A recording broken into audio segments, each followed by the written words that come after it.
Hello, and welcome to this editorial discussion on optical networking, pluggable optics specifically. My name is Phil Harvey. I'm the editor at Light Reading, and joining me today is my colleague over on the heavy reading side of the business, Sterling Perrin. Hey, Sterling, how are you? Hey, good. Nice to be with you again. Yeah, good to see you. So it's been, we've both been covering the optical networking market for quite a while, and I'm not going to give away how long because that would make us both sound old. But pluggable optics has been, a relatively, in the scheme of things, a relatively recent development, though it had been talked about for years.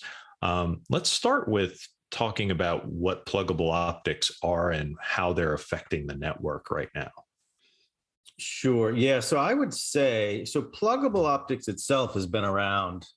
If you look at datacom and telecom applications, been around for actually quite some time. It had a tremendous impact on enterprise networks, campus networks, data centers. Mm-hmm.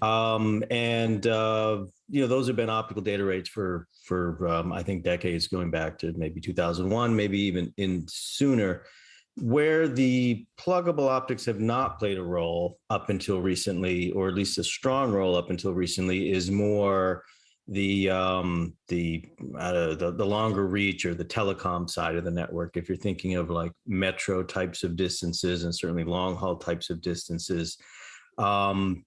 The benefits that led to pluggables, which are the miniaturization and standardization, commoditization of different parts, were great, but the reaches were impacted, and to get to the high rates you need on say a metro network with the reach that you need, up until this advent of coherent optics in the pluggable format, has not really been viable economically. So that's the real difference here. Is we're seeing the coherent pluggables moving into, telecom types of distances, reaches, and applications. Okay, so yeah, it's gone from just a nice to have kind of necessary commodity to keep costs down in the data center and very short reach applications, moved into the telecom space where now we're talking longer reach applications, and obviously the components and the systems and the routers themselves have all changed to allow for this kind of transmission. Where is that market exactly right now? How prevalent are pluggable optics in like the metro network right now in the telecom space? Yeah, I'm going to talk pretty much about the coherent pluggables, Mm-hmm. which is really gelling around the 400 gigabit data rate. I mean, that's the trend that's driving all of this. 400 gig pluggable coherent optics for metro types of distances and longer. That stuff was really pioneered by Microsoft and some other hyperscalers within the OIF, and it became the 400ZR standard. Now, that group was started back in 2016. The products coming out from that effort commercially and actually starting to ship and be bought by companies is really just happening this year. So it is brand new for the 400ZR coherent optics. I know there's several companies have announced things are shipping. Right. Revenue wise, not quite sure. So this is new. It's happening right now. Okay, so this is starting to make its way out into networks and out into the market. What's obviously there's an efficiency to be gained, or they wouldn't be doing this. What's the chief efficiency for coherent pluggables in the 400 gig range? Yeah, and then this actually feeds in to another huge mega trend that we're seeing in the communications industry. So the reason why 400 gig became so important is that these modules, the QSFP double density and the OSFP types of form factors, where OIF is defined, that these coherent will fit, are the same size as the client side optics, gray optics.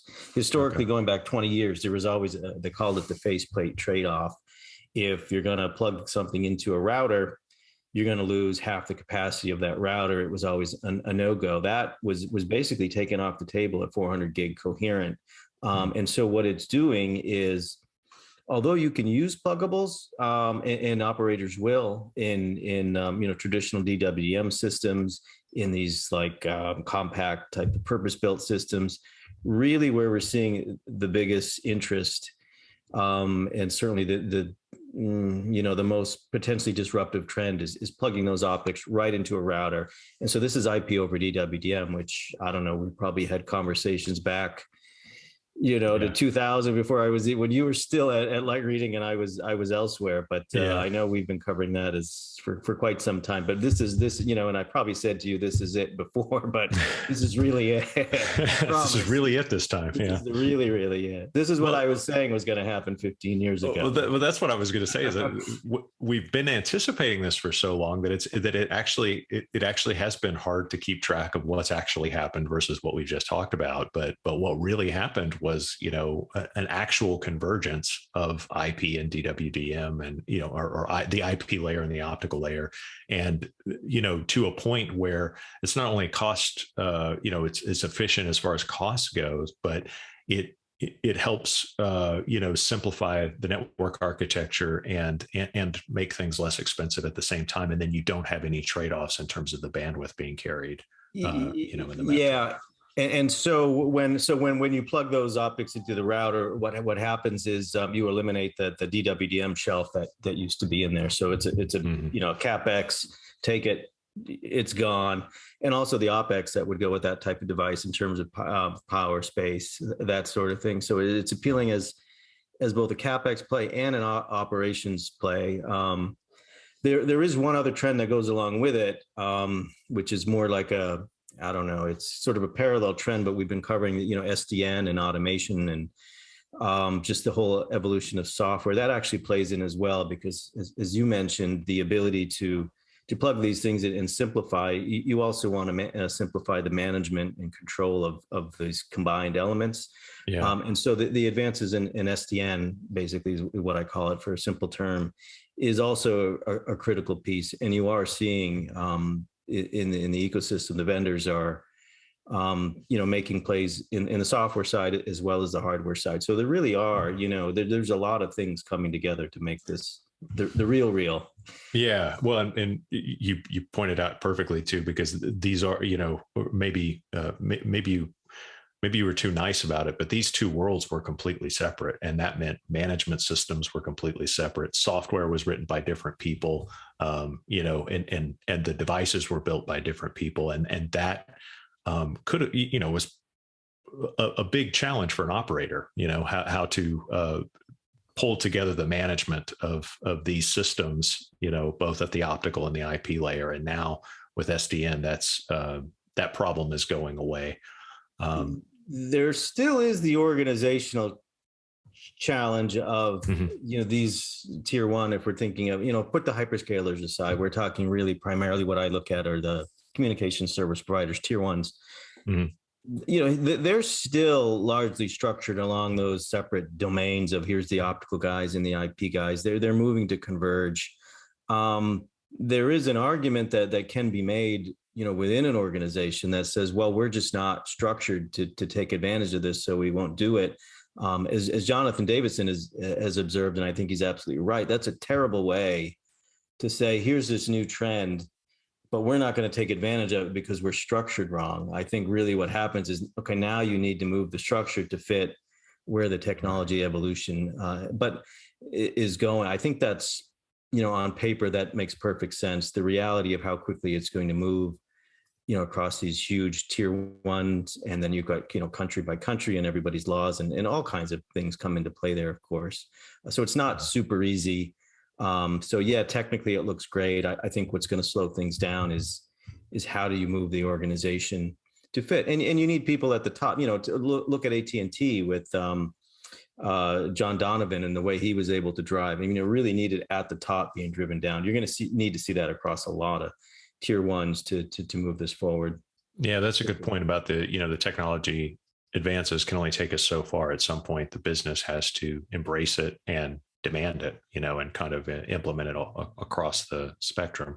I was going to ask, the last thing I want to talk about is really the market side of this, of pluggables, which is that we're, in optical networking companies and components companies, we're seeing both a consolidation of components and a consolidation of companies. That's been kind of a steady thing for a number of years in the optical networking space. But how does that sort of dual consolidation, how is that affecting the market for coherent pluggables right now? Yeah, I think, so that is the trend. And you see this in optics.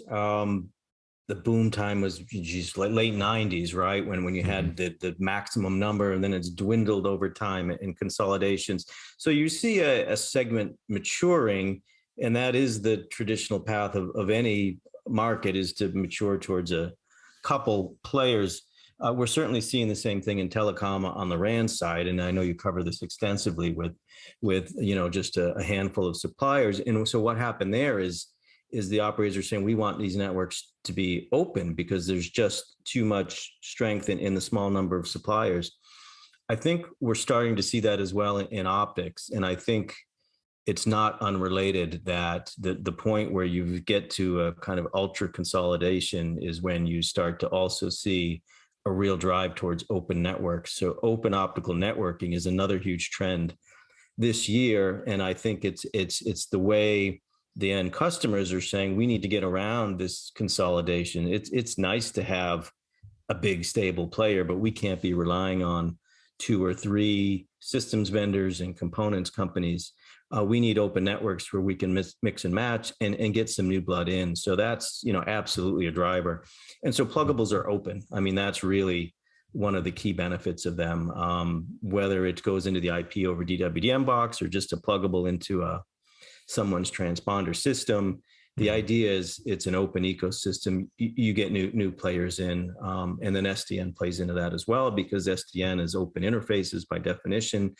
Right. And so you just see a real massive interest in making optical networking much more open than it's ever been in the past. In theory, not saying this would happen in the real world, but the manufacturer of the pluggable could be completely different than the router, which could be completely different than the person who made the management software. Well, in many ways, they would certainly, for the most case, the pluggable manufacturer is almost, in most cases, going to have to be separate from the router vendor. The management vendor, ideally you'd have some third party independent management. And then where things get a bit more tricky is in degrees of open,